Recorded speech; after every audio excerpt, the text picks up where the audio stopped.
বন্ধুরা, পৃথিবী ধ্বংস হওয়ার জন্য একটা বড় সংকেত আবার সামনে আসছে, যেটাকে দেখার পর আপনারা সত্যি হতবাক হয়ে যাবেন, বিস্মিত হবেন। ভবিষ্যৎবাণীর মধ্য থেকে দুনিয়া ধ্বংস হওয়ার জন্য কিছু সংকেত বলা ছিল। কিছু লোকজন মনে করেন যে ভবিষ্যৎবাণীর মধ্য থেকে পশু পাখিরা মানুষের মতন করে কথা বলতে শুরু করবে। আর বিশেষ করে রিসেন্টলি যে মহারাষ্ট্রতে যে ঘটনাটা ঘটেছে সেটা শোনার পর আপনি তো আরো বেশি অবাক হবেন। এটা একটা ভিডিও, যে ভিডিওটা কিন্তু অনেক স্পিডে ভাইরাল হওয়া শুরু করেছে, যেখানে একটি কাক মানুষের সাথে কথা বলছে মানুষের মতন করে, এবং যেখানে সেই কাকটি মানুষের মতো করে কথা বলছে বা কথা বলার চেষ্টা করছে, বোঝানোর চেষ্টা করছে।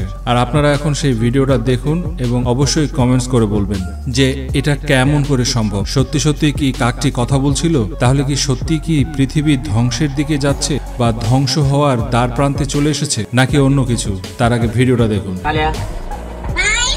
आई कुठे आहे तुझी? शाळेत गेली? तुझी आई शाळेत पण जाते? बसू कुठे बसू? कुठे